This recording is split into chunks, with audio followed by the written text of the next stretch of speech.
Kadang, manusia nggak dikurung oleh dinding atau rantai, tapi oleh pikirannya sendiri.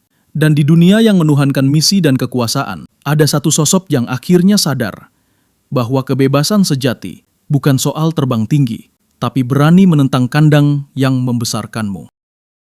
Namanya Ling, sang Cyan Finch, pembunuh dari Cadia Riverlands yang pernah dikenal sebagai bayangan maut Finch Sect. Sejak kecil, dia tumbuh di dalam organisasi pembunuh yang tak mengenal kata pilihan. Anak-anak yatim dijadikan alat, dilatih dan diubah menjadi mesin kematian yang hanya tahu satu hal, patuh. Finch Sect adalah kandang emas, tempat di mana siapapun yang masuk tak pernah keluar lagi. Dan Ling adalah murid terbaiknya, tajam, cepat, sempurna.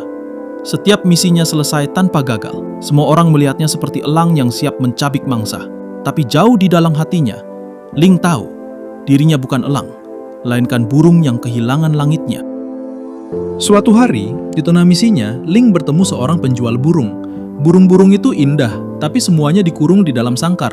Dan di sana, seorang pemuda berkata, sesuatu yang lahir dengan sayap seharusnya terbang di langit, bukan hidup di kandang. Pemuda itu adalah Zilong, murid sekte Tianjin, yang kelak jadi saudaranya. Sejak pertemuan itu, kata-kata Zilong terus menempel di pikirannya. Karena meskipun tubuhnya bebas melompat di antara atap dan bayangan, jiwanya masih terkurung di balik perintah Finch Sect. Tahun-tahun berlalu, Ling tumbuh jadi legenda di antara para pembunuh. Sampai suatu hari, pemimpin Finch Sect memanggilnya. Hanya 4 kata yang keluar dari balik tirai. Waktunya sudah tiba. Misi terakhir, menyusup ke altar naga dan membunuh penjaganya, Baxia, sang kura-kura mistik. Ling menerima tanpa ragu, tapi di dalam hatinya ada rasa yang ganjil. Ia tahu ini bukan sekedar misi, tapi jebakan nasib. Pertarungan itu pun terjadi, Kumar melawan pedang. Namun, meski setajam apapun bilahnya, Ling bukan tandingan makhluk mistik yang bertahan dari perang naga kembar. Saat napasnya hampir berhenti, sebuah cahaya merah membakar kegelapan. Seekor burung api muncul, Vermilion Bird. Ia menatap Ling dalam diam, lalu menyelamatkannya untuk kesekian kali. Saat tersadar, Baxia tidak membunuhnya. Sebaliknya, dia membawanya menemui Zilong, sang pewaris naga awan. Untuk pertama kalinya, Ling merasakan kehidupan yang damai. Hari-harinya diisi latihan, diskusi, dan persaudaraan di bawah langit altar naga. Tapi bahkan di surga, keraguan masih tumbuh. Zilong berlatih tanpa alasan, sementara Ling hidupnya penuh alasan tapi tak pernah tahu arah. Ia mulai bertanya-tanya, kenapa dia bisa tenang tanpa tujuan, sedangkan aku selalu gelisah meski tahu misiku? Malam itu, jawabannya datang dalam bentuk dosa. Ling menerima perintah rahasia dari Finch Sect, mencari segel terlarang di belakang altar naga. Dia menemukan segelnya, tapi juga kehilangan dirinya. Segel itu memicu kekuatan kuno, membangkitkan Vermilion Bird sekali lagi. Dan ketika Baxia datang untuk menghentikannya, pertempuran besar pun pecah. Zilong turun tangan, memisahkan mereka dengan tombaknya. Untuk pertama kalinya, Ling melihat kekuatan sejati naga awan, dan juga batas dirinya sendiri. Ling akhirnya kembali ke Finch Sect, tapi jiwanya tidak sama lagi. Ia tahu, sangkar ini harus dihancurkan, atau dia akan mati di dalamnya. Dan saat Yuzong, reinkarnasi naga hitam, datang menawarinya aliansi untuk menyerang altar naga, Ling pun ikut. Bukan karena ambisi, tapi karena ingin membuktikan sesuatu. Apakah burung yang terlahir di kandang bisa benar-benar terbang bebas? Namun, di medan perang, takdir berulang.